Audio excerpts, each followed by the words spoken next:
सतजियो दंडौत बंदन अनकवार सर्व कला समरथ डोलन ते रखो प्रभु नानक ते कर हथ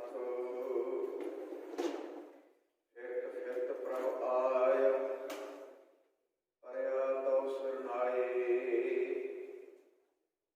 नानक की प्रभ बेनती अपनी भक्ति दाए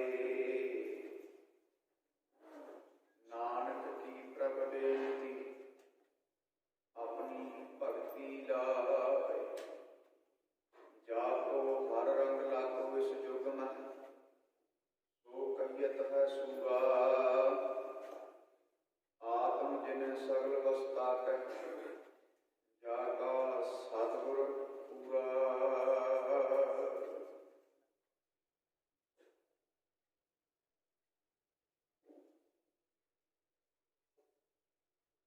सतगुरु जुगो जुग अटल तख्त जबर छत्र जी दे मालक दसां पातशाहियां दी आत्मक जोत समुची मनुखता दे सांझे रहबर साहिब श्री गुरु ग्रंथ साहिब सच्चे पातशाह जी की पावन पवित्र हजूरी च कंपनी टकसाल दे हैडकुआर्टर गुरुद्वारा गुरदर्शन प्रकाश महता चौक विखे अमृत वेले के दीवाना की हाजरी कर रही समुची गुरु रूप साध संगत जी आओ गज बज के सारे फतेह की सांझ करिए आखो जी वाहिगुरू जी का खालसा वाहिगुरू जी की फतेह। आप जी ने रब्बी बाणी का कीर्तन आशा दी वार का कीर्तन नितनेम तो उपरंत सरवण किया है। आशा दी वार जो कि इच्छावां की पूर्ति करने वाली है। आशा दी वार का दूसरा अर्थ यह है जो साडियां इच्छावां पैदा होंदियां ने वार तो भाव उन्होंने वर्जन वाली है। मन के फुरने जिहड़े पैदा होंदे ने संकल्प विकल्प वो गुरबाणी का जाप करके साध संगत जी शांत हो जाया करते। ये मुकद्दस स्थान है। इस स्थान का तेज प्रताप पूरे विश्व दे विच है। इस स्थान दीयां दीवारां चार दीवारी चश्मदीद गवाह हैं बड़े महापुरखों द्वारा किए हुए संघर्ष की। संत बाबा करतार सिंह जी महापुरखा ने इस स्थान का 51 साल पहला नींह पत्थर रखिया, लक बन के सेवा की। नाल नाल संत बाबा ठाकर सिंह जी अते 20वीं सदी के महान सिख योधे महान जरनैल संत बाबा जरनैल सिंह जी खालसा पिंडरां वाले महापुरखा ने भी इत्थे आप अपने हथी सेवा की। महापुरखा की कितनी दूर दृष्टि है। कितना सुंदर नक्शा अज तो 51 साल पहला श्री दरबार साहिब का बनाया। ऐदां दा नक्शा अज के समय भी किते देखण नूं नहीं मिलता। कितनी वड्डी दूर दृष्टि। रब ज्ञानी की जिहड़ी दृष्टि हुंदी है दूर दृष्टि के मालक होया करते हैं तत् बेते महापुरख। आओ साध संगत जी अज आपां थोड़ा समा गुरमत की विचार करनी है। अज बड़े कथावाचक हैं सत्कारयोग हैं सारे।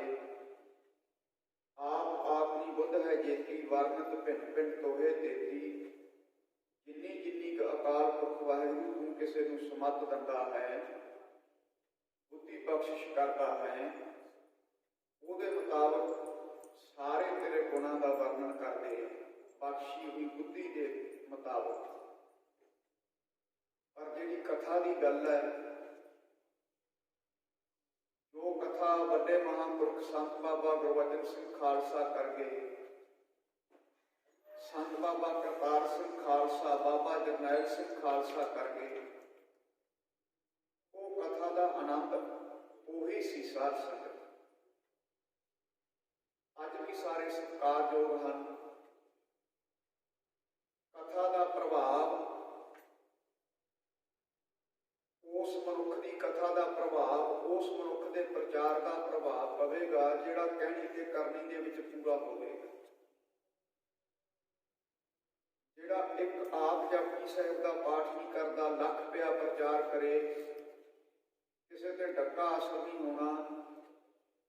ਗੁਰਬਾਣੀ ਦਾ ਵਚਨ ਹੈ, ਜਿਸ ਕੈ ਅੰਤਰ ਬਸੈ ਨਿਰੰਕਾਰ, ਤਿਸ ਕੀ ਸੀਖ ਤਰੈ ਸੰਸਾਰ। ਉਸੇ ਦੀ ਸਿੱਖਿਆ ਸੰਸਾਰ ਨੂੰ ਤਾਰਨਾ ਕਰਦੀ ਹੈ, ਜਿਹਦੇ ਹਿਰਦੇ 'ਚ ਵਾਹਿਗੁਰੂ ਪਰਮੇਸ਼ਰ ਦਾ ਨਾਮ ਵਸਦਾ ਹੈ। ਉਸੇ ਦੀ ਸਿੱਖਿਆ ਕਥਾਵਾਚਕ ਦਾ ਅਭਿਆਸ ਹੋਣਾ ਚਾਹੀਦਾ, ਵੱਧ ਤੋਂ ਵੱਧ ਸਿਮਰਨ ਦਾ। ਸੰਤ ਬਾਬਾ ਗੁਰਬਚਨ ਸਿੰਘ ਖਾਲਸਾ ਮਹਾਂਪੁਰਖਾਂ ਦਾ ਅਭਿਆਸ ਇੰਨਾ ਜ਼ਿਆਦਾ ਸੀ। ਇੱਕ ਵਾਰੀ ਬਾਬਾ ਸੁੰਦਰ ਸਿੰਘ ਖਾਲਸਾ ਨੇ ਕਹਿ ਦਿੱਤਾ ਕਿ ਭਾਈ ਗੁਰਬਚਨ ਸਿੰਘ ਜੀ, ਹੁਣ ਤੁਹਾਡੇ ਕਪਾਟ ਖੁੱਲ੍ਹ ਗਏ ਆ, ਹੁਣ ਤੁਹਾਨੂੰ ਬਹੁਤੇ ਗ੍ਰੰਥ ਪੜ੍ਹਨ ਦੀ ਲੋੜ ਨਹੀਂ, ਕਿਉਂਕਿ ਤੁਹਾਡਾ ਅਭਿਆਸ ਇੰਨਾ ਹੈ। ਸਾਧ ਸੰਗਤ ਜੀ, ਸੰਤ ਬਾਬਾ ਕਰਤਾਰ ਸਿੰਘ ਖਾਲਸਾ ਦਾ ਕਿੰਨਾ ਅਭਿਆਸ, ਉਹਨਾਂ ਦੀ ਕਥਾ ਸੁਣ ਕੇ ਦੇਖੋ, ਮਨ ਸ਼ਾਂਤ ਹੁੰਦਾ ਹੈ। ਕਿੰਨੀ ਮਿੱਠੀ ਰਸਨਾ। ਸੰਤ ਬਾਬਾ ਜਰਨੈਲ ਸਿੰਘ ਖਾਲਸਾ ਦੀ ਕਥਾ ਰੌਂਗਟੇ ਖੜੇ ਕਰ ਦੇਣ ਵਾਲੀ ਕਥਾ, ਮੁਰਦਿਆਂ 'ਚ ਜਾਨ ਪਾ ਦੇਣ ਵਾਲੀ ਕਥਾ ਹੈ। ਇਹ ਤਾਕਤ ਮਿਲੀ ਕਿੱਥੋਂ? ਸਿਮਰਨ ਤੋਂ, ਅਭਿਆਸ ਤੋਂ। 101 ਜਪਜੀ ਦਾ ਪਾਠ, 5 ਬਾਣੀਆਂ ਅੰਮ੍ਰਿਤ ਵੇਲੇ, 51 ਪੰਨੇ ਸ਼੍ਰੀ ਗੁਰੂ ਗ੍ਰੰਥ ਸਾਹਿਬ ਦੇ, 5 ਗ੍ਰੰਥੀ, ਸ਼ਾਮ ਨੂੰ ਰਹਿਰਾਸ ਦਾ ਪਾਠ, ਪੈਣ ਵੇਲੇ ਕੀਰਤਨ, ਸੋਹਲੇ ਦਾ ਜਾਪ। ਇੰਨੀ ਬੰਦਗੀ ਸੀ। ਐਵੇਂ ਨਹੀਂ ਸਾਧ ਸੰਗਤ ਐਡੀਆਂ ਐਡੀਆਂ ਸਲਤਨਤਾਂ ਦੇ ਨਾਲ, ਐਡੀਆਂ ਐਡੀਆਂ ਹਕੂਮਤਾਂ ਦੇ ਨਾਲ ਟੱਕਰਾਂ ਲਈਆਂ ਜਾਂਦੀਆਂ। ਗੱਲਾਂ ਕਰਨ ਵਾਲੇ ਬੜੇ ਤੁਰੇ ਫਿਰਦੇ ਆ, ਬੜੇ ਸਾਧ ਸੰਗਤ ਉਹਨਾਂ ਦੀਆਂ ਰੀਸਾਂ ਕਰਨ ਵਾਲੇ ਆਏ, ਮਿੱਟੀ ਦੇ ਵਿੱਚ ਮਿਲ ਗਏ। ਇਹੋ ਜਿਹੇ ਮਹਾਤਮਾ ਹੱਸ ਕੋ ਨਗੀ ਕਵੀ ਕਵੀ ਪੈਦਾ ਹੁੰਦੇ, ਕਦੇ ਕਦੇ ਆਉਂਦੇ ਆ ਐਸੇ ਮਹਾਂਪੁਰਖ। ਕਲਗੀਧਰ ਸੱਚੇ ਪਾਤਸ਼ਾਹ ਦੇ ਨਾਲ ਰਹੀਆਂ ਪ੍ਰਾਤਨ ਰੂਹਾਂ ਸੀ ਉਹ ਐਵੇਂ ਨਹੀਂ ਸੀ। ਇੱਕ ਗਰਜ ਮਾਰ ਦਿੰਦੇ, ਦਿੱਲੀ ਕੰਬ ਜਾਇਆ ਕਰ। ਅੱਜ ਵੀ ਐਸਾ ਪ੍ਰਤਾਪ ਹੈ ਇਸ ਅਸਥਾਨ ਦਾ ਕਿ ਸਮੇਂ ਦੀਆਂ ਹਕੂਮਤਾਂ ਡਰਦੀਆਂ ਨੇ। ਕਿਉਂ?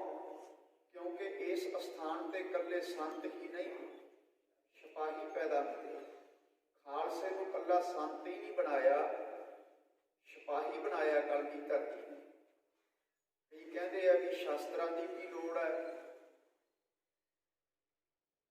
ਹੁਕਮ ਹੈ ਸਾਡੇ ਗੁਰੂ ਦਾ, ਬਿਨਾਂ ਸ਼ਾਸਤਰ ਕੇ ਸੰਗ ਨਰਕ ਭੇਟ ਜਾਨੋ, ਪਾਕਰਤਾ ਹੈ ਕਾਨ ਹੂੰ ਕਿਤੇ ਲੈ ਸਿਧਾਨੋ। ਇਹੀ ਮੋਰ ਆਗਿਆ ਸੁਣੋ ਹੈ ਪਿਆਰੇ, ਬਿਨਾਂ ਸ਼ਾਸਤਰ ਕੇ ਸੰਗ ਨਾ ਦੇਹੂ ਪ੍ਰਧਾਰੇ। ਗੁਰੂ ਤਾਂ ਇਹ ਕਹਿੰਦਾ ਵੀ ਬਿਨਾਂ ਸ਼ਾਸਤਰ ਤੇ ਕੇਸਾਂ ਤੋਂ ਤੈਨੂੰ ਦਰਸ਼ਨ ਨਹੀਂ ਦੇਣੇ ਮੈਂ, ਤੇ ਫਿਰ ਜਾਵਾਂਗੇ ਕਿਹਦੇ ਕੋਲੇ? ਸਾਧ ਸੰਗਤ, ਸਮੇਂ ਦੀਆਂ ਜ਼ਾਲਮ ਹਕੂਮਤਾਂ ਨਾਲ ਜਿਸਨੇ ਵੀ ਟੱਕਰ ਲਈ ਹੈ, ਇਤਿਹਾਸ ਪੜ੍ਹ ਲਓ। ਜਿਸ ਮਹਾਂਪੁਰਖ ਦੀ ਸ਼ਹਾਦਤ ਹੋਈ ਹੈ, ਉਹਦੇ ਪਿੱਛੇ ਉਹਦੀ ਇਬਾਦਤ ਛੁਪੀ ਹੋਈ ਹੈ।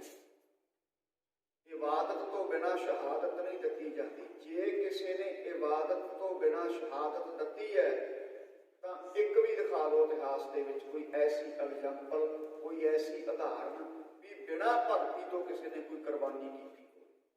ਇੱਕ ਫਿਰ ਹੈ ਘਨੇਰਾ ਕਰਿਆ ਗੱਲਾਂ, ਗੱਲੀ ਕਿਹਨੇ ਨਾ ਪਾਇਆ। ਸਾਡੇ ਵਰਗੇ ਗੱਲਾਂ ਕਰਨ ਵਾਲੇ ਵੱਡੀਆਂ ਵੱਡੀਆਂ ढंडारा मारन वाले बड़े तुरे फिरदे, बड़े आए ये जे बड़े तुर गए, कोई नहीं बात पुछदा। जालम हकूमतां दे नाल बिना इबादत तो काकरा नहीं किया जा सकता। प्रहलाद का रिश्ता हरनाकश दे नाल पिता पुत्र का रिश्ता सी। कई कहते हैं अपने तो अपने होंदे ने, ये गल गलत है सत संगत जी। अपना वो है जिहदे नाल साडे विचार मिलदे। आ धीरमल कौन सी? गुरु तेग बहादुर पातशाह ते गोली चलवाई सी मसंद तो। कौन सी धीरमल? महाराज का भतीजा। अपना वो है जिहदे नाल तुहाडे थॉट्स, तुहाडे विचार मिलके, वो साडा अपना है। जे विचार नहीं मिले तो उत्थे अपनापन नहीं। साध संगत दमदमी टकसाल के पहले जथेदार शहीद बाबा दीप सिंह जी होए। 152 जपजी साहिब के पाठ, 8 पहर का नितनेम सी। दमदमा साहिब की पावन पवित्र धरती ते जाके दासां नूं समा मिलिया दर्शन करदा। उत्थे गागरां पईआं ने जिहदे विच बाबा जी जल भर लिया करदे। एक मुट्ठी छोलियां दी चब लैनी ते जल छक लेना, फिर सिमरन दे विच अपनी लिव जोड़ लेनी। इन्ना वड्डा अभ्यास दास नूं 1988 च इत्थे आउण दा सब तो पहला मौका मिलिया। समा बड़ा तेजी नाल चलदा। Time and tide wait for none अंग्रेजी की कहावत है।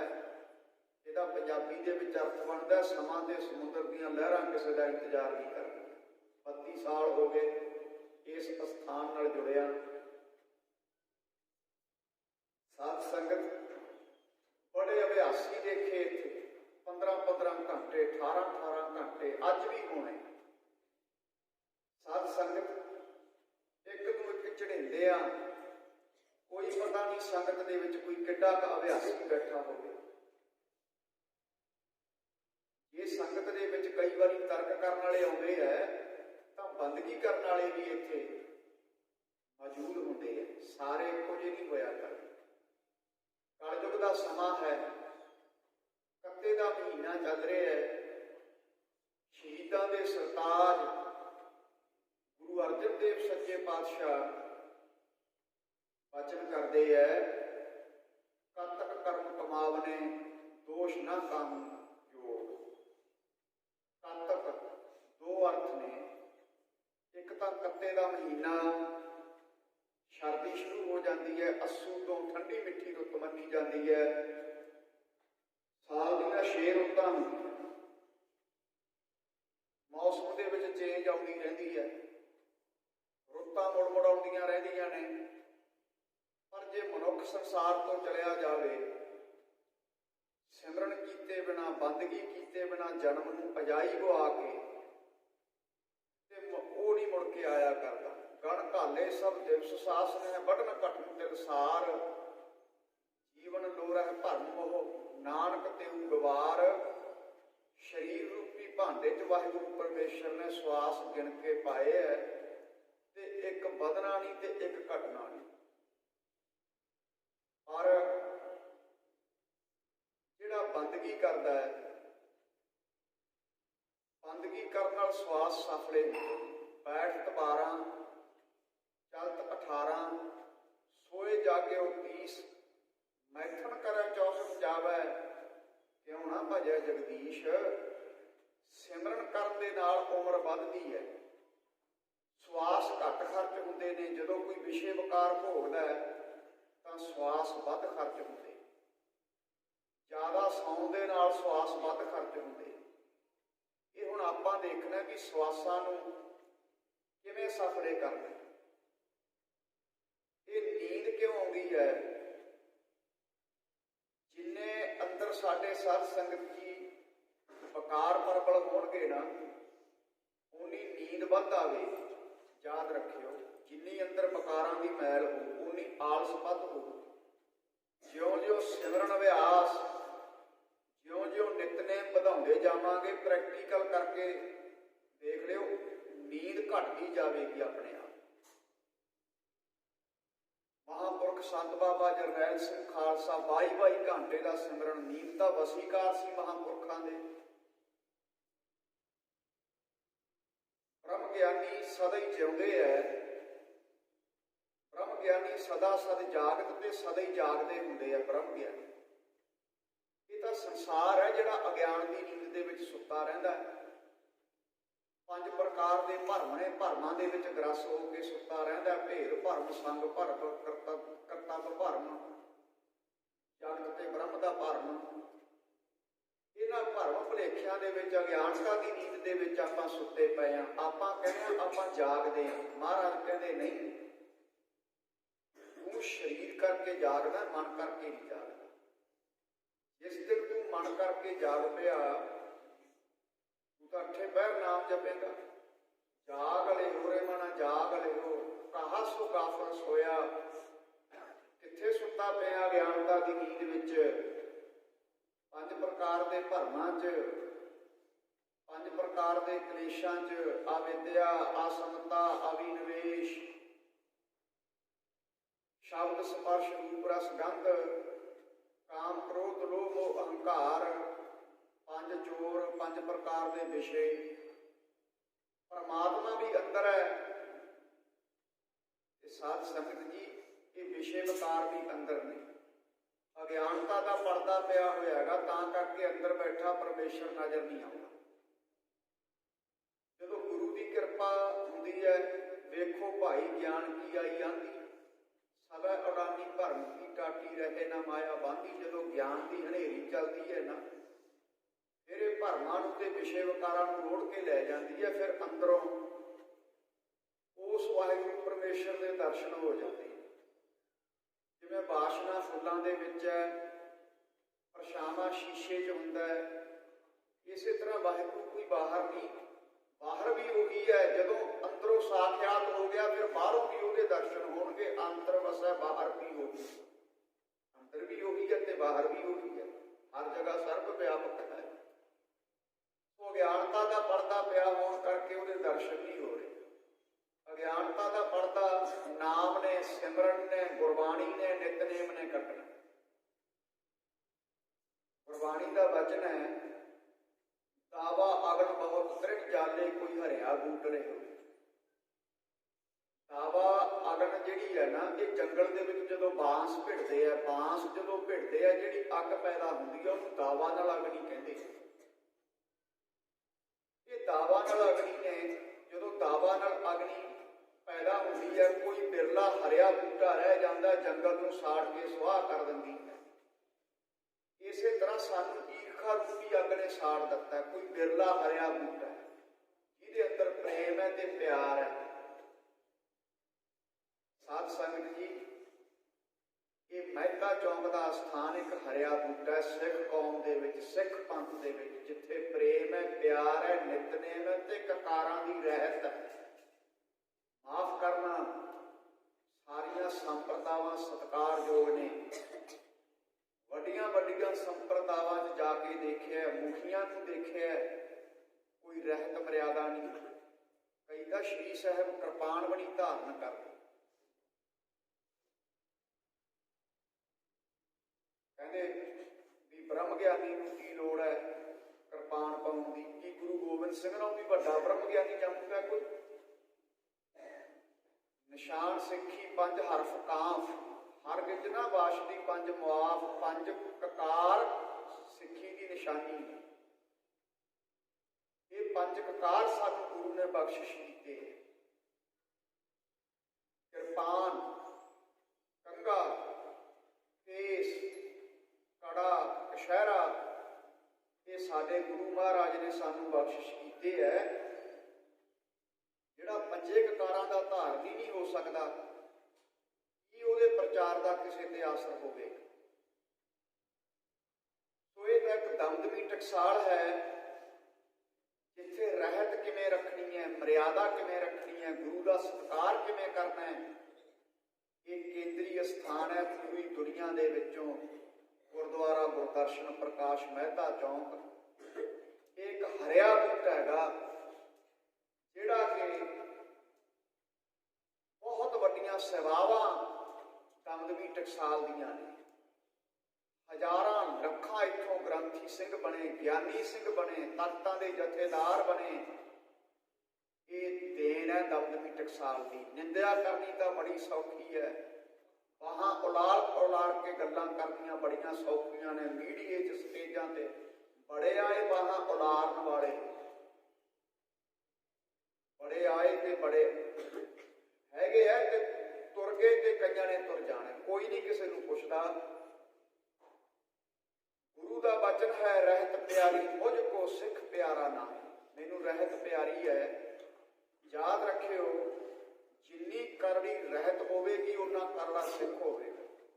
ਜੇ ਰਹਿਤ ਵਿੱਚ ਢਿਲਾਈ ਹੈ ਤੇ ਫਿਰ ਸਿੱਖ ਵੀ ਸਾਧ ਸੰਗਤ ਉਹਦਾ ਜੀਵਨ ਵੀ ਢਿੱਲਾ ਹੀ ਹੋਵੇਗਾ। ਸੋ ਇਸ ਕਰਕੇ ਰਹਿਤ ਜਿਹੜੀ ਹੈ ਨਾ, ਗੁਰੂ ਮਹਾਰਾਜ ਕਹਿੰਦੇ ਰਹਿਤ ਪਿਆਰੀ ਮੁਝ ਕੋ ਸਿੱਖ ਪਿਆਰਾ ਨਾ। ਕਲਯੁਗ ਦਾ ਸਮਾਂ ਹੈ। ਅੱਜ ਦੇ ਸਮੇਂ 'ਚ ਕਿੰਨੇ ਕੁ ਪੰਜਾਂ ਬਾਣੀਆਂ ਦੇ ਅੰਮ੍ਰਿਤ ਵੇਲੇ ਨਿਤਨੇਮੀ ਰਹਿ ਗਏ। ਇੱਕਾ ਟਕਸਾਲ ਹੈ ਜਿੱਥੇ ਸਿੰਘ ਅੰਮ੍ਰਿਤ ਵੇਲੇ 5 ਬਾਣੀਆਂ, ਸ਼ਾਮ ਨੂੰ ਰਹਿਰਾਸ, ਸੌਣ ਵੇਲੇ ਕੀਰਤਨ ਸੋਹਿਲਾ, ਘੱਟੋ ਘੱਟ 7 ਬਾਣੀਆਂ ਪੜ੍ਹਨ ਦਾ ਤਾਂ ਹੁਕਮ ਹੈ। ਵੱਧ ਜਿੰਨੀ ਮਰਜ਼ੀ ਬਾਣੀ ਪੜ੍ਹ ਲਓ। ਜਿੰਨੀ ਵੱਧ ਬਾਣੀ ਪੜਾਂਗੇ ਉਨੀ ਪੀਸ ਟੂ ਮਾਈਂਡ, ਮਨ ਦੀ ਸ਼ਾਂਤੀ ਮਿਲੇਗੀ। We cannot get peace to mind without meditation. ਬਿਨਾਂ ਮਨ ਦੀ ਸ਼ਾਂਤੀ, ਸਿਮਰਨ ਤੋਂ ਬਿਨਾਂ ਮਨ ਦੀ ਸ਼ਾਂਤੀ ਨਹੀਂ ਮਿਲ ਸਕਦੀ। ਸੁੰਦਰ ਸੇਜ ਅਨੇਕ ਸੁਖ ਰਸ ਭੋਗਣ ਪੂਰੇ। ਕੋਈ ਕਿੱਡਾ ਰਾਜਾ ਹੋਵੇ ਵੱਡਾ, ਸੁੰਦਰ ਸੇਜਾਂ ਦਾ ਆਨੰਦ ਮਾਣਨ ਵਾਲਾ ਹੋਵੇ। ਗ੍ਰਹਿ ਸੋਹਣ ਚੰਦਨ ਸੁਗੰਧ ਲਾਏ ਮੋਤੀ ਹੀਰੇ। ਐਡਾ ਧਨਾੜ ਹੋਵੇ। ਗ੍ਰਹਿ ਸੋਹਣ ਚੰਦਨ ਸੁਗੰਧ, ਸੋਨੇ ਦੀਆਂ ਕੰਧਾਂ ਹੋਣ ਤੇ ਚੰਦਨ ਦਾ ਐ ਸੋਨਾ ਲੱਗਿਆ ਹੋਵੇ, ਚੰਦਨ ਦੀਆਂ ਖੁਸ਼ਬੂਆਂ ਆਉਂਦੀਆਂ ਹੋਣ। ਲਾਏ ਮੋਤੀ ਹੀਰੇ, ਹੀਰੇ ਮੋਤੀ ਜੜੇ ਹੋਣ। ਮਨ ਇੱਛੇ ਸੁਖ ਮਾਨ ਦਾ ਕਿਛ ਨਾਹੇ ਵਸੂਰੇ।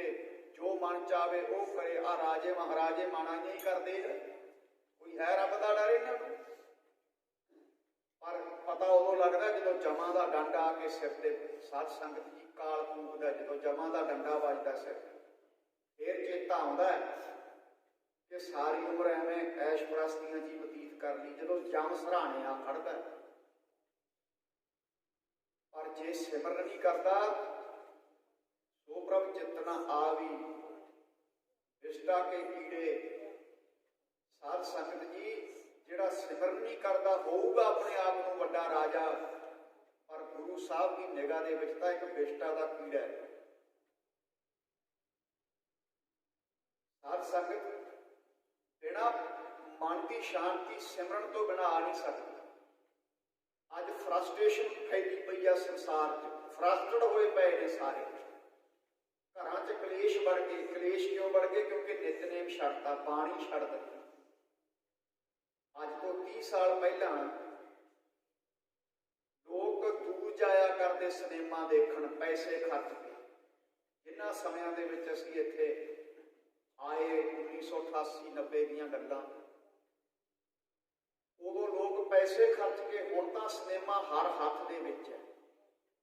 ਆਹ ਮੋਬਾਈਲ, ਸਾਧ ਸੰਗਤ, ਜਿੱਥੇ ਇਹਦਾ ਫਾਇਦਾ ਹੈ ਉੱਥੇ ਨੁਕਸਾਨ ਵੀ ਹੈ। ਫਾਇਦਾ ਘੱਟ ਲੈ ਰਹੇ ਨੇ ਤੇ ਮਿਸਯੂਜ ਜ਼ਿਆਦਾ ਹੋ ਰਹੀ ਹੈ ਇਹ ਚੀਜ਼। ਫੇਸਬੁੱਕ ਹੈ, ਇਹਦਾ ਫਾਇਦਾ ਬੜਾ ਹੈ ਜੇ ਕੋਈ ਚੰਗੀ ਤਰ੍ਹਾਂ ਇਹਦੀ ਵਰਤੋਂ ਕਰੇ। ਪਰ ਜਿਸ ਦਿਨ ਦੀ ਇਹ ਪੰਜਾਬੀਆਂ ਦੇ ਹੱਥ 'ਚ ਆਈ ਹੈ ਨਾ, ਇਹ ਫੇਸਬੁੱਕ ਨਹੀਂ ਰਹੀ, ਇਹ ਕਲੇਸ਼ ਬੁੱਕ ਬਣ ਗਈ।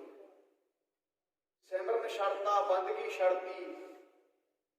ਜਿੱਥੇ ਤਾਂ 18-18 ਘੰਟੇ ਜਾਪ ਕਰਦੇ ਹੁੰਦੇ ਸਿੰਘ, 15-15 ਘੰਟੇ ਜਾਪ, ਇੱਥੇ ਮਾਫ ਕਰਨਾ 15-15 ਘੰਟੇ ਸਾਡੇ ਮੋਬਾਈਲ ਦੇਖਣ ਦੀ ਬਤੀਤ ਹੋ ਜਾਂਦੇ। ਬਿਨਾਂ ਸਿਮਰਨ ਤੋਂ ਸਿਦਕ ਨਹੀਂ ਪੈਦਾ ਹੋ ਸਕਦਾ। ਜਿਨ੍ਹਾਂ ਨੇ ਸ਼ਹਾਦਤਾਂ ਦਿੱਤੀਆਂ, ਭਾਈ ਤਾਰੂ ਸਿੰਘ ਦਾ ਜੀਵਨ ਪੜ੍ਹੋ, ਕਿੰਨੀ ਬੰਦਗੀ। ਬਾਬਾ ਦੀਪ ਸਿੰਘ ਦਾ ਜੀਵਨ, ਭਾਈ ਮਨੀ ਸਿੰਘ ਸਾਹਿਬ ਦਾ ਜੀਵਨ, ਤਕਰੀਬਨ 65 ਜੀ ਪਰਿਵਾਰ ਦੇ ਸ਼ਹੀਦ ਹੋਏ ਨੇ ਭਾਈ ਮਨੀ ਸਿੰਘ ਸਾਹਿਬ ਦੇ। ਜਦੋਂ ਆਪਣੀ ਵਾਰੀ ਆਈ, 90 ਸਾਲ ਦੀ ਬਿਰਧ ਅਵਸਥਾ ਹੈ, ਭਾਈ ਸਾਹਿਬ ਕਹਿਣ ਲੱਗੇ, ਤਨ ਗੰਦਗੀ ਕੀ ਕੋਠੜੀ, ਖਾਨ, ਜੇ ਸਿਰ ਦਿੱਤਿਆਂ ਸਾਹਿਬ ਮਿਲੇ ਤਉ ਵੀ ਸਸਤਾ ਜਾਨ। ਇਹ ਤਣ ਹੈ ਨਾ ਜਿਹੜਾ ਗੰਦਗੀ ਕੀ ਕੋਠੜੀ ਹੈ, ਜੇ ਸਿਰ ਦੇ ਕੇ ਵੀ ਰੱਬ ਮਿਲ ਜੇ ਸੌਦਾ ਮਹਿੰਗਾ ਨਹੀਂ, ਸੌਦਾ ਸਸਤਾ ਜਾਣਦਾ। ਆਪਣੇ ਪਰਿਵਾਰ ਦੇ 65 ਜੀ ਵਾਰ ਕੇ ਐਡੀ ਕੁਰਬਾਨੀ ਤੇ ਇਹ ਵਚਨ ਕਹਿ ਰਹੇ ਹੈ। ਅੱਜ ਜੇ ਕੋਈ ਪੰਥ ਪਿੱਛੇ 4 ਦਿਨ ਜੇਲ੍ਹ ਕੱਟਿਆ ਵੇ, ਸਟੇਜਾਂ ਤੇ ਸੁਣਾਉਣੋਂ ਨਹੀਂ ਹਟਦਾ, ਮੈਂ 4 ਦਿਨ ਪੰਥ ਪਿੱਛੇ ਜੇਲ੍ਹ ਕੱਟਿਆ ਆ, ਵੀ ਨਾ ਜਾਂਦਾ ਤੈਨੂੰ ਕਿਹਾ ਸੀ ਕਿਸੇ ਨੇ। ਇਸੇ ਤਰ੍ਹਾਂ ਕਿੱਡੀ ਕੁਰਬਾਨੀ ਸੰਤ ਬਾਬਾ ਜਰਨੈਲ ਸਿੰਘ ਖਾਲਸਾ ਦੀ। ਆ ਦਰਬਾਰ ਸਾਹਿਬ ਦੀਆਂ ਕੰਧਾਂ ਇਹ ਗਵਾਹ ਨੇ। ਇਸ ਜਗ੍ਹਾ ਦੇ ਉੱਪਰ ਇਸ ਜਿੱਥੇ ਪ੍ਰਕਾਸ਼ ਹੈ ਮਹਾਰਾਜ ਦਾ, ਇੱਥੇ ਕਦੇ ਮਹਾਂਪੁਰਖ ਬਾਬਾ ਜਰਨੈਲ ਸਿੰਘ ਖਾਲਸਾ ਦੀ ਕਥਾ ਕਰਿਆ ਕਰਦੇ ਸੀ। ਸਾਧ ਸੰਗਤ ਇਹ ਨਗਰ ਗਵਾਹ ਹੈ ਉਹਨਾਂ ਦੀ ਸੇਵਾ ਦਾ, ਕਿੰਨੀ ਸੇਵਾ ਕੀਤੀ। ਹਮੇਸ਼ਾ ਇਨਕਲਾਬ ਕੁੱਲੀਆਂ ਦੇ ਵਿੱਚੋਂ ਪੈਦਾ ਹੁੰਦੇ। ਜਦੋਂ ਮਹਾਂਪੁਰਖ ਬਾਬਾ ਜਰਨੈਲ ਸਿੰਘ ਖਾਲਸਾ ਸੀਗੇ, ਹੁਣ ਤਾਂ ਕਿੰਨੀ ਵੱਡੀ ਤਰੱਕੀ ਹੋ ਗਈ ਇਸ ਸਥਾਨ ਦੀ, ਉਦੋਂ ਇੰਨੇ ਸਾਧਨ ਨਹੀਂ ਸੀ। ਐਡੀ ਵੱਡੀ ਹਕੂਮਤ ਨਾਲ ਮੱਥਾ ਲਾਉਣਾ, ਸਾਧ ਸੰਗਤ ਜੀ ਇਹ ਉਹਨਾਂ ਦੀ ਕਮਾਈ ਸੀ, ਬੰਦਗੀ ਸੀ। ਅੱਜ ਦੇ ਸਮੇਂ 'ਚ ਕਈ ਫੀਲਿੰਗਾਂ ਲੈਂਦੇ ਆ, ਬਾਬਾ ਜਰਨੈਲ ਸਿੰਘ ਦੀਆਂ ਫੀਲਿੰਗਾਂ ਨਕਲਾਂ ਕਰਦੇ ਆ। ਜਪਜੀ ਸਾਹਿਬ ਦਾ ਕਦੇ ਇੱਕ ਪਾਠ ਨਹੀਂ ਕਰਦੇ, ਖਾਣਾ ਗੰਦ ਤੇ ਢਗਾਰ ਬਾਦਸ਼ਾਹ ਵਾਲੇ। ਜਪਜੀ ਦਾ ਇੱਕ ਪਾਠ ਨਹੀਂ ਕਰਨਾ ਤੇ ਰੀਸਾਂ ਬਾਬਾ ਜਰਨੈਲ ਸਿੰਘ ਦੀਆਂ ਕਰਨ ਤੁਰ ਪੈਂਦੇ। ਸਿਪਾਹੀਆਂ ਨੂੰ ਦੇਖ ਕੇ ਕਈਆਂ ਨੂੰ ਪਸੀਨਾ ਆ ਜਾਂਦਾ। ਸਾਧ ਸੰਗਤ ਜੀ ਉਸ ਮਰਦ ਦੀਆਂ ਕੋਈ ਰੀਸਾਂ ਨਹੀਂ, ਮਹਾਂਪੁਰਖਾਂ ਦੇ ਪਾਏ ਪੂਰਨਿਆਂ ਤੇ ਚੱਲੀ ਦਾ, ਮਹਾਂਪੁਰਖਾਂ ਦੀਆਂ ਰੀਸਾਂ ਨਹੀਂ ਕਰੀਦੀ।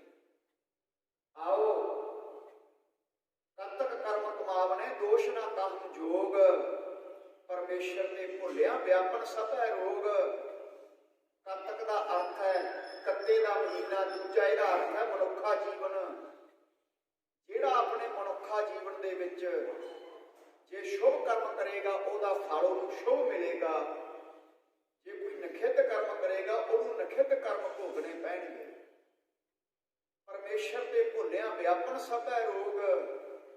ਵਾਹਿਗੁਰੂ ਪਰਮੇਸ਼ਰ ਦਾ ਨਾਮ ਭੁੱਲ ਕੇ ਤਨ ਤੇ ਮਨ ਦੇ ਰੋਗ ਚਿੰਬੜ ਜਾਂਦੇ, ਸਾਰੇ ਰੋਗ ਚਿੰਬੜ ਜਾਂਦੇ ਨੇ। ਸਾਧ ਸੰਗਤ ਜੀ ਜਿਵੇਂ ਮਕਾਨ ਹੁੰਦਾ ਹੈ, ਜੇ ਮਕਾਨ ਵਿੱਚ ਆਪਾਂ ਝਾੜੂ ਨਾ ਲਾਈਏ 4 ਦਿਨ ਗੰਦਗੀ ਫੈਲ ਜਾਂਦੀ ਹੈ।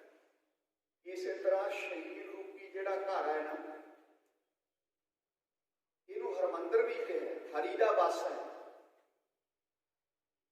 ਜੇ ਨਿਤਨੇਮ ਨਹੀਂ ਕਰਾਂਗੇ ਤਾਂ ਇਹਦੇ ਵਿੱਚ ਵਿਸ਼ੇ ਵਿਕਾਰਾਂ ਦੀ ਗੰਦਗੀ ਪ੍ਰਬਲ ਹੋ ਜਾਵੇ। ਕਾਮ ਵੀ ਅੰਦਰ, ਕ੍ਰੋਧ ਵੀ ਹੈ, ਲੋਭ ਵੀ ਹੈ, ਅਹੰਕਾਰ ਵੀ ਹੈ। ਸੋ ਇਸ ਕਰਕੇ ਨਿਤਨੇਮ ਕਰਨਾ ਜ਼ਰੂਰੀ ਹੈ, ਬਾਣੀ ਪੜ੍ਹਨੀ ਜ਼ਰੂਰੀ ਹੈ, ਕਿਉਂਕਿ ਗੁਰਬਾਣੀ ਸਾਨੂੰ ਇਹਨਾਂ ਵਿਸ਼ੇ ਵਿਕਾਰਾਂ ਤੋਂ ਨਿਜਾਤ ਦਿਵਾਉਂਦੀ ਹੈ। ਪਰਮੇਸ਼ਰ ਦੇ ਭੁੱਲਿਆ ਵਿਆਪਨ ਸਭੈ ਰੋਗ, ਬੇਮੁਖ ਹੋਏ ਰਾਮ ਤੇ ਲੱਗਣ ਜਨਮ ਵਿਜੋਗ। ਆ ਦੁਨੀ ਚੰਦ ਬੇਮੁਖ ਹੋ ਗਿਆ ਸੀ ਜਦੋਂ ਪਹਾੜੀਆਂ ਨੇ ਹਾਥੀ ਛੱਡਿਆ ਸੀਗਾ। ਰਾਤ ਨੂੰ ਅਨੰਦਪੁਰ ਦੇ ਕਿਲੇ ਦੀ ਕੰਧ ਟੱਪ ਕੇ ਆਪ ਜੀ ਇਤਿਹਾਸ ਤੋਂ ਚੰਗੀ ਤਰ੍ਹਾਂ ਜਾਣੂ ਹੋ, ਭੱਜਣ ਲੱਗਿਆ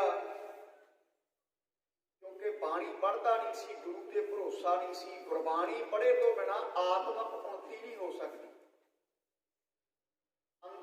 ਮਨੁੱਖ ਅੰਦਰੋਂ ਮਜ਼ਬੂਤ ਨਹੀਂ ਹੋ ਸਕਦਾ। ਮਨੁੱਖ ਦੇ ਵਿੱਚ ਭਾਣਾ ਮੰਨਣ ਦੀ ਤਾਕਤ ਉਦੋਂ ਆਊਗੀ ਜਦੋਂ ਨਿਤਨੇਮੀ ਹੋਵੇ। ਜਿਹੜਾ ਨਿਤਨੇਮੀ ਨਹੀਂ ਉਹ ਅੰਦਰੋਂ ਮਜ਼ਬੂਤ ਨਹੀਂ ਹੋ ਸਕਦਾ। ਆਤਮਕ ਤੌਰ ਤੇ ਜਿਵੇਂ ਭੋਜਨ ਹੈ, ਭੋਜਨ ਸਾਧ ਸੰਗਤ ਜੀ ਸਾਡੇ ਸਰੀਰ ਦੀ ਖੁਰਾਕ ਹੈ ਭੋਜਨ।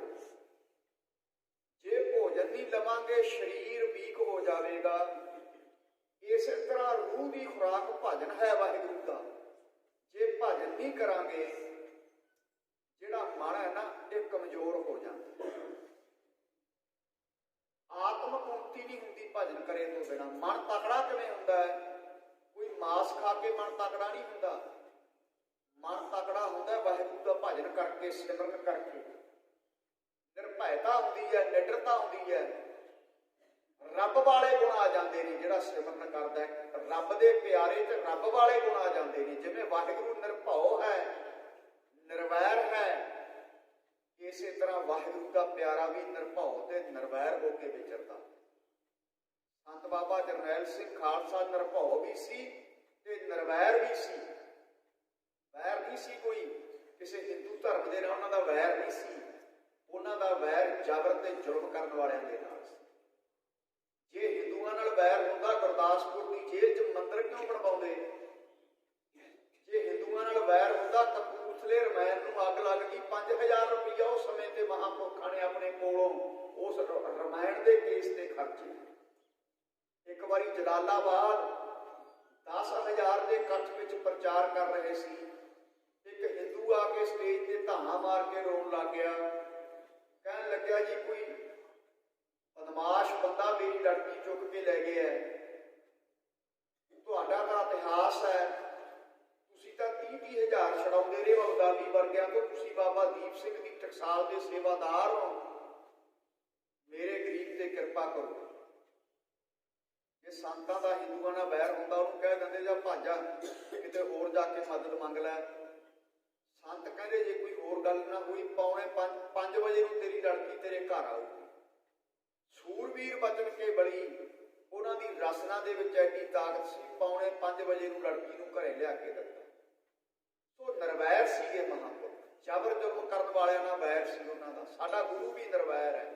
ਇੱਕ ਓੰਕਾਰ, ਇੱਕ ਆਦਿ ਵੈਤ ਬ੍ਰਹਮ, ਸਾਰਿਆਂ ਦਾ ਪ੍ਰਕਾਸ਼ਕ। ਇੱਕ ਓੰਕਾਰ ਦੇ ਇਹ ਅਰਥ ਨੇ, ਜਿਹੜਾ ਊੜੇ ਉੱਪਰ ਕਾਰ ਹੈ ਨਾ, ਇਹਦੇ 'ਚ ਤਿੰਨੇ ਦੇਵਤੇ ਆ ਗਏ, ਬ੍ਰਹਮਾ ਵਿਸ਼ਨੂੰ ਸ਼ਿਵ, ਸਾਰਿਆਂ ਦਾ ਪ੍ਰਕਾਸ਼ਕ ਹੈ। ਬ੍ਰਹਮਾ ਦੀ ਡਿਊਟੀ ਲਾ ਦਿੱਤੀ ਸੰਸਾਰ ਦੀ ਰਚਨਾ ਦੀ। ਕਰੋੜਾਂ ਬ੍ਰਹਮੇ ਆਏ ਨੇ ਸੰਸਾਰ ਨੂੰ ਰਚਨਾ ਕਰਨ ਵਾਲੇ, ਕੋਟ ਬ੍ਰਹਮਾ ਜਗ ਸਾਜਨ ਆਏ। ਵਿਸ਼ਨੂੰ ਦੀ ਡਿਊਟੀ ਲਾਤੀ ਭੰਡਾਰਾ ਦੇਣ ਦੀ, ਤੇ ਸ਼ਿਵ ਜੀ ਦੀ ਡਿਊਟੀ ਲਾਤੀ ਲੈ ਕਰਨ ਦੀ। ਤਾਕਤ ਸਾਰੀ ਅਕਾਲ ਪੁਰਖ ਦੀ ਕੰਮ ਕਰਦੀ ਹੈ। ਇਹ ਅਕਾਲ ਪੁਰਖ ਦੇ ਚੇਲੇ ਨੇ ਤਿੰਨੇ। ਸੋ ਸਾਧ ਸੰਗਤ ਜੀ, ਗੋਡ ਇਜ਼ ਵਨ, ਪਰਮਾਤਮਾ ਇੱਕ ਹੈ। ਇੱਕ ਓੰਕਾਰ ਸਤਨਾਮ, ਉਹਦਾ ਨਾਮ ਸੱਚਾ ਹੈ, ਸਦੀਵ ਕਾਲ ਰਹਿਣ ਵਾਲਾ ਹੈ। ਸ਼ਾਸਤਰਾਂ ਦੇ ਵਿੱਚ 4 ਪ੍ਰਕਾਰ ਦੀਆਂ ਪਰਲੋਆਂ ਦਾ ਜ਼ਿਕਰ ਕੀਤਾ ਹੈ। ਨਿਤ ਪਰਲੋ, ਨਿਮਿਤ ਪਰਲੋ, ਅਵੰਤਰ ਪਰਲੋ ਤੇ ਮਹਾਪਰਲੋ। ਨਿਤ ਪਰਲੋ ਕੀ ਹੈ? ਜਦੋਂ ਆਪਾਂ ਸੌਂਦੇ ਹਾਂ ਤਾਂ ਨਿਤ ਪਰਲੋ ਮੰਨੀ ਜਾਂਦੀ ਹੈ। ਨਿਮਿਤ ਪਰਲੋ ਦਾ ਅਰਥ ਹੈ ਜਦੋਂ ਕੋਈ ਚੜ੍ਹਾਈ ਕਰ ਜਾਵੇ, ਨਿਮਿਤ ਪਰਲੋ। ਅਵੰਤਰ ਪਰਲੋ ਸਾਧ ਸੰਗਤ ਜੀ, ਜਦੋਂ ਸਾਰੀ ਸ੍ਰਿਸ਼ਟੀ ਲੈ ਹੋ ਜਾਵੇ, ਬ੍ਰਹਮਾ ਵਿਸ਼ਨੂੰ ਸ਼ਿਵ ਤੇ ਅਕਾਲ ਪੁਰਖ ਵਾਹਿਗੁਰੂ ਦਾ ਸਦੀਵ ਕਾਲ ਰਹਿਣ ਵਾਲਾ ਹੈ। ਬ੍ਰਹਮਾ ਵਿਸ਼ਨੂੰ ਸ਼ਿਵ ਇਹਨਾਂ ਦੀਆਂ ਪੁਰੀਆਂ ਬਚ ਜਾਣ, ਬਾਕੀ ਸ੍ਰਿਸ਼ਟੀ ਲੈ ਹੋ ਜਾਵੇ, ਤੇ ਅਕਾਲ ਪੁਰਖ ਵਾਹਿਗੁਰੂ ਦਾ ਰਹਿਣ ਵਾਲਾ ਹੀ ਆ ਸਦੀਵ ਕਾਲ। ਅਵੰਤਰ ਪਰਲੋ। ਮਹਾਪਰਲੋ, ਮਹਾ ਦਾ ਅਰਥ ਹੈ ਵੱਡੀ ਪਰਲੋ ਜਦੋਂ ਹੁੰਦੀ ਹੈ, ਉਦੋਂ ਬ੍ਰਹਮਾ ਵਿਸ਼ਨੂੰ ਸ਼ਿਵ ਇਹਨਾਂ ਦੀਆਂ ਪੁਰੀਆਂ ਵੀ ਨਾਸ਼ ਹੋ ਜਾਂਦੀਆਂ ਨੇ, ਪਰ ਅਕਾਲ ਪੁਰਖ ਵਾਹਿਗੁਰੂ ਸਦੀਵ ਕਾਲ ਰਹਿਣ ਵਾਲਾ ਹੈ।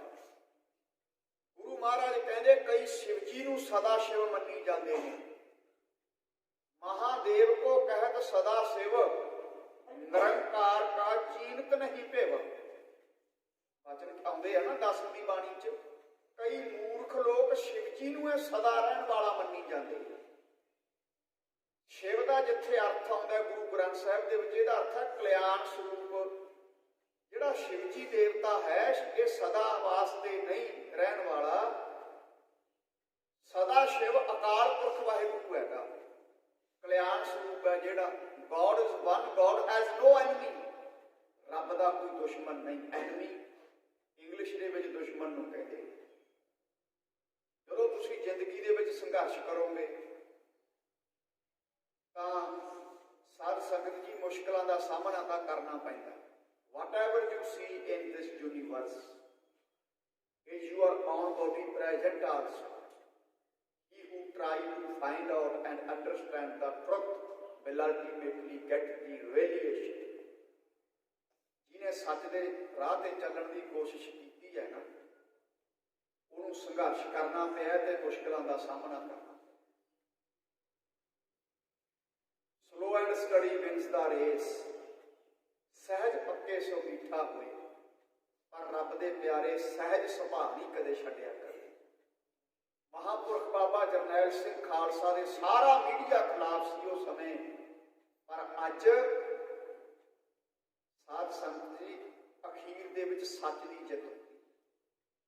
अज वो ज़्यादातर मीडिया उन्होंने महान शहीद कह रहे, अखीर विच सच की जित होंदी है। झूठ जिहड़ा झूठ के बदल थोड़े समय लई कित्थे गईयां जालम हुकूमतां, जिथे लाल किला शीशगंज के सामने है ना दिल्ली, लाल किला जिथे औरंगजेब का दरबार सजदा सी, उत्थे कबूतर बिठा करते दास ने अखी वेखे। जिथे नौवें पातशाह का शीश धड़ तो वखरा किया, उत्थे सोने के कलश चढ़े पे ते लखां लोग नमस्कारा करते। पता नहीं इहो जे किन्ने राजे संसार ते आए ते किन्ने चले गए, पर कोई बात नहीं पुछदा। 184 मेदनी सब आवे जासी, निहचल सच खुदाए, एक खुदाए बंदा अविनाशी। एक खुदा ते एक खुदा दा प्यारा, ये कहते नाश तो रहत ने। खुदा दा नाम सदा रहिंदा है ते खुदा दे प्यारे दा नाम सदा रहिंदा है। भगत कबीर साहब दे वेले किन्ने राजे सी, भगत नामदेव दे वेले किन्ने राजे सी। वो राजे उन्हां भगतां नाल टक्करां लैंदे रहे, अखीर मूंह दी खानी पई। ओढ़ सच रही, अखीर सच की जित हुई। उन्होंने मूँह की खानी पई। अज उन्होंने राजिया कौन जानता? भगत नामदेव जी की बाणी, कबीर साहब की बाणी, रविदास जी की बाणी गुरु ग्रंथ साहिब के अंकित है। उन्होंने भगतों को आप रोजाना सीस झुकाने।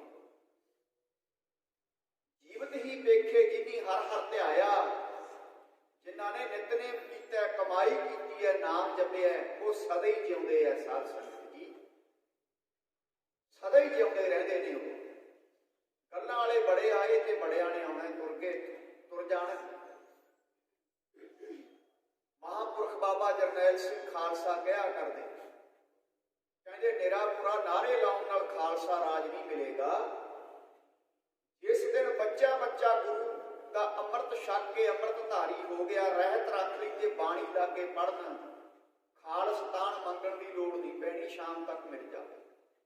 जिस दिन बच्चा बच्चा अमृतधारी हो गया, निरापुरा नारे लाउण दे नाल कोई खालसा राज नहीं प्राप्त होना। जिन्ना समा आपां आप ही खालसे बन गए। कई देखिया नारे मारी जाते ने, जपजी साहब का एक पाठ नहीं करते।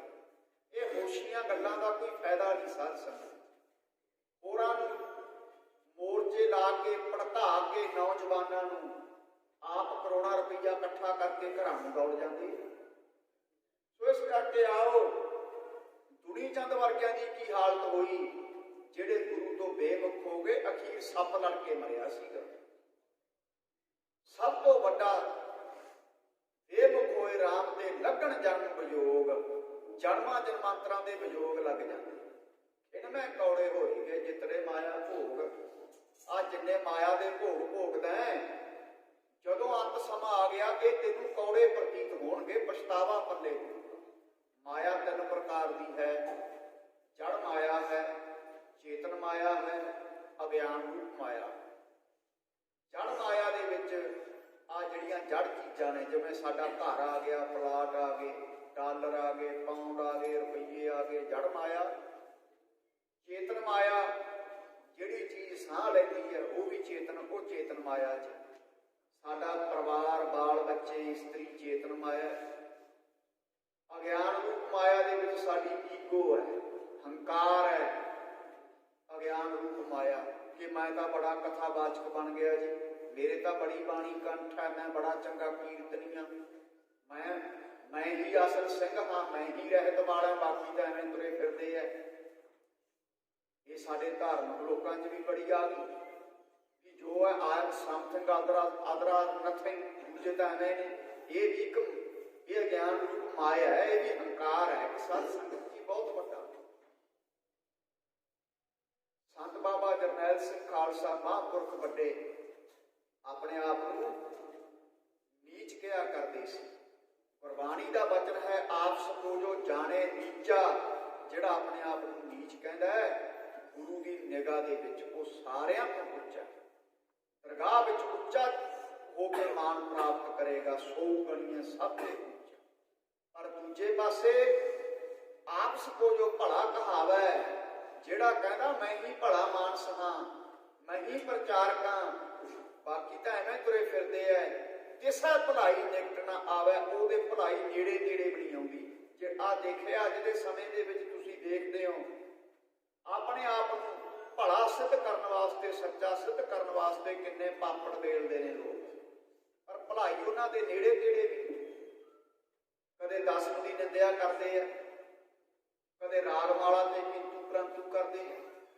ਜੇ ਦਸਮ ਦੀ ਬਾਣੀ ਸਾਡੇ ਕੋਲ ਨਹੀਂ ਹੋਵੇਗੀ, ਅੰਮ੍ਰਿਤ ਕਿੱਥੋਂ ਤਿਆਰ ਹੋਵੇਗਾ? ਫਤਿਹ ਕਿੱਥੋਂ ਆਈ ਹੈ? ਦਸਮ ਦੇ ਵਿੱਚੋਂ ਫਤਿਹ ਸਾਨੂੰ ਪ੍ਰਾਪਤ ਹੋਈ ਹੈ।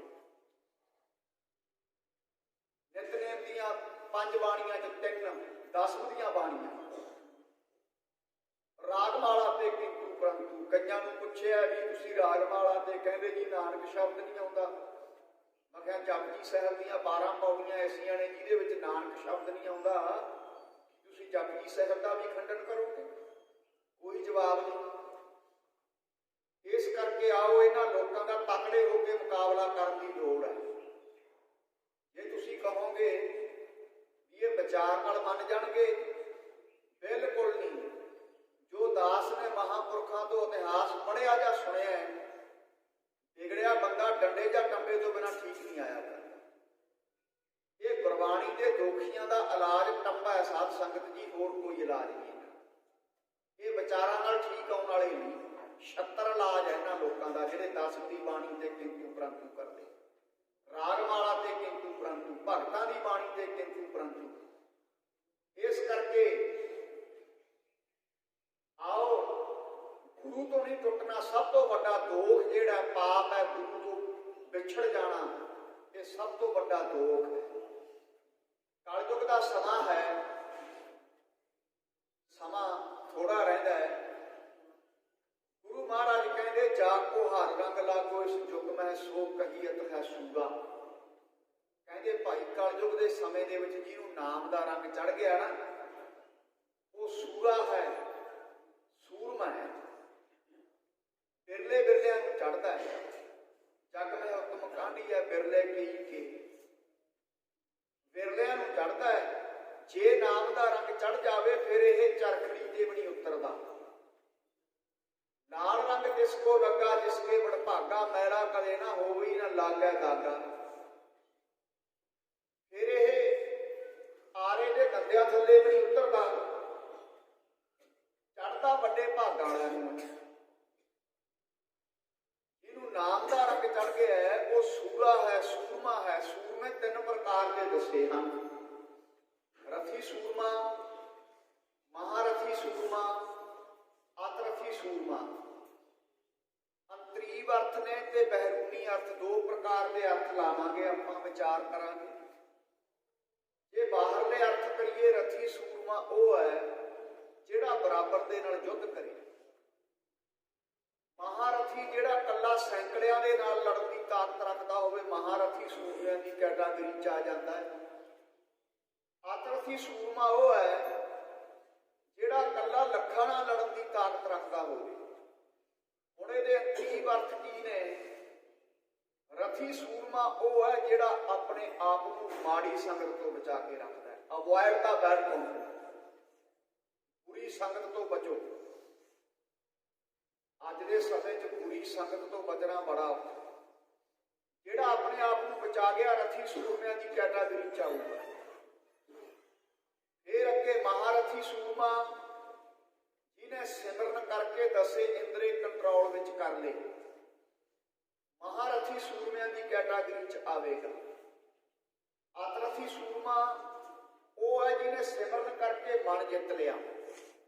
ਰਾਜੇ ਭਰਤਰੀ ਨੇ ਬਰਾਗ ਸ਼ਤਕ ਗ੍ਰੰਥ ਵਿੱਚ ਲਿਖਿਆ ਨਾ, ਮਨ ਰਿਪ ਜੀਤੇ ਸਭ ਰਿਪ ਜੀਤੇ। ਫਿਰ ਲਿਖਦਾ ਹੈ ਮਨ ਰਿਪ ਜੀਤੇ ਸਭ ਰਿਪ ਜੀਤੇ।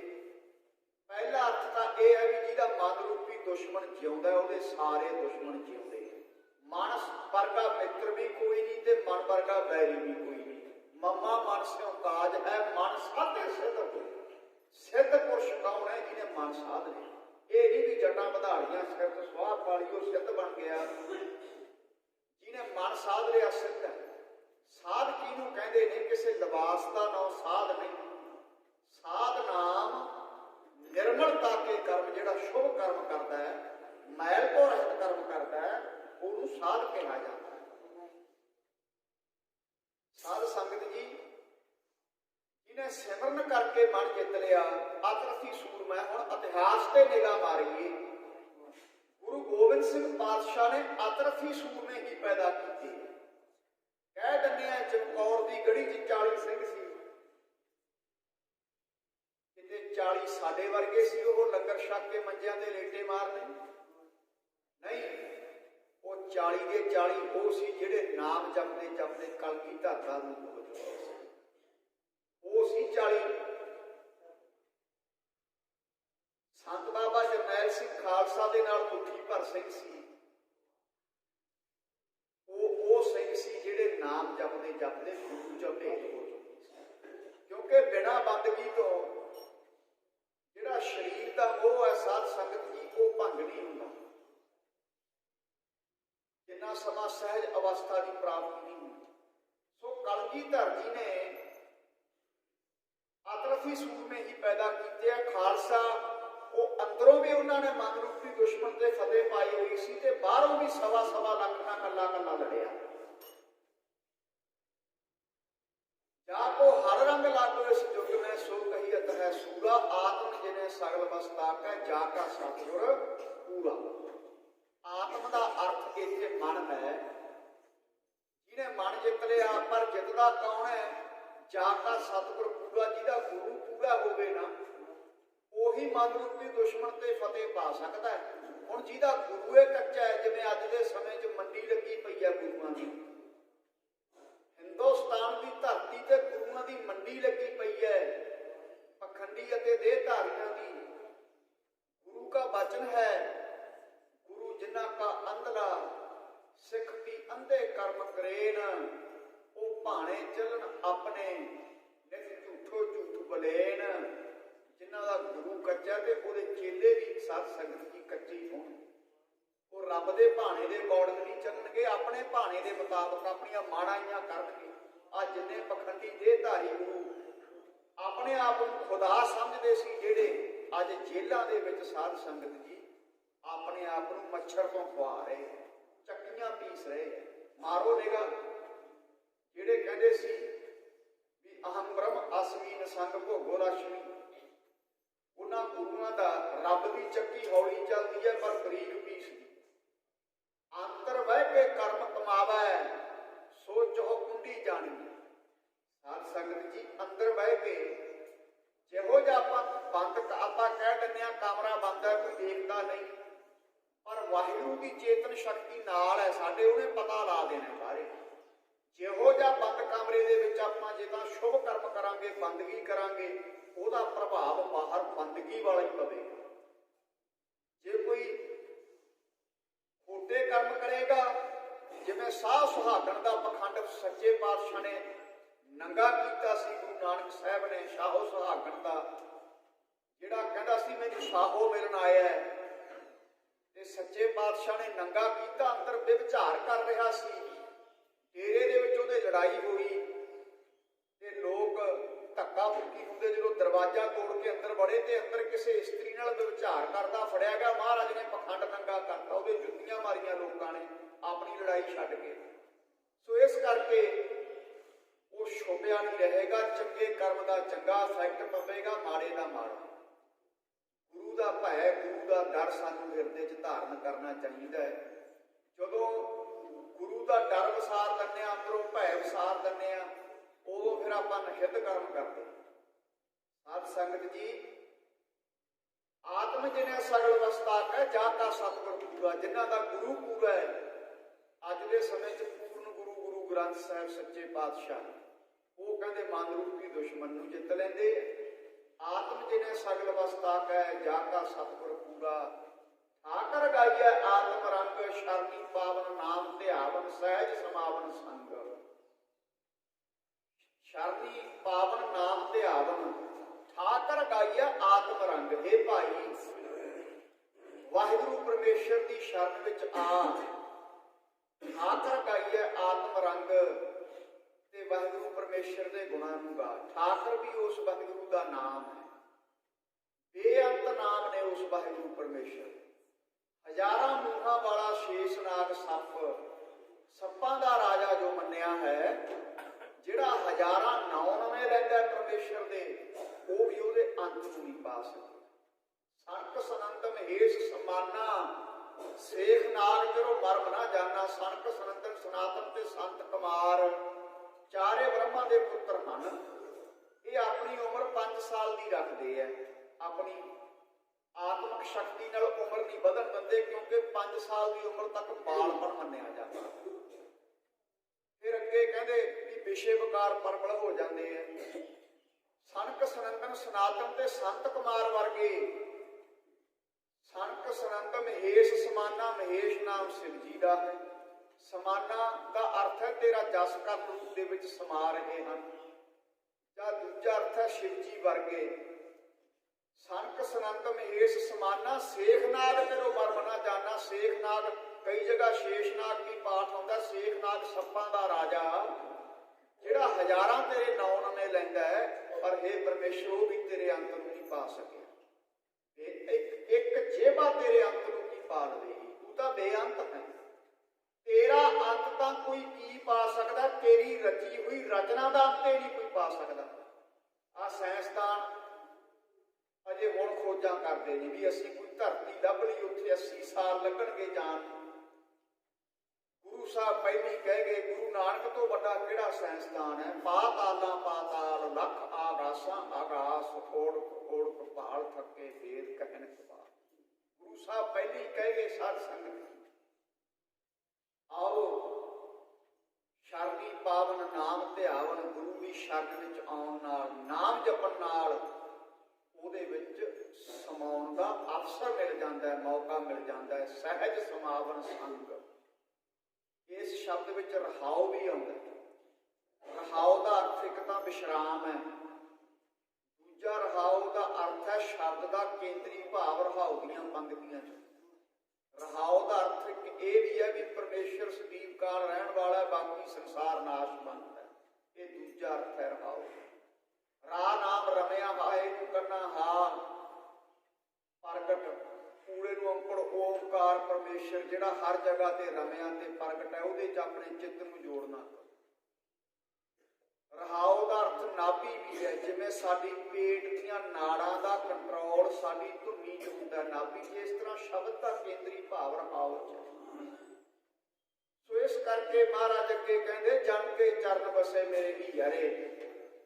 ਇੰਨੀ ਵਡਿਆਈ ਦਿੱਤੀ ਹੈ ਆਪਣੇ ਪਿਆਰਿਆਂ ਨੂੰ, ਆਪਣੇ ਜਨਾਂ ਨੂੰ, ਕਿ ਗੁਰੂ ਅਰਜਨ ਸਾਹਿਬ ਸੱਚੇ ਪਾਤਸ਼ਾਹ ਸਾਧ ਸੰਗਤ ਜੀ ਉੱਤਮ, ਮੱਧਮ ਤੇ ਕਨਿਸ਼ਟ 3 ਪ੍ਰਕਾਰ ਦੇ ਵਕਤੇ ਮੰਨੇ। ਗੁਰੂ ਸਾਹਿਬ ਉੱਤਮ ਵਕਤਾ ਹਨ।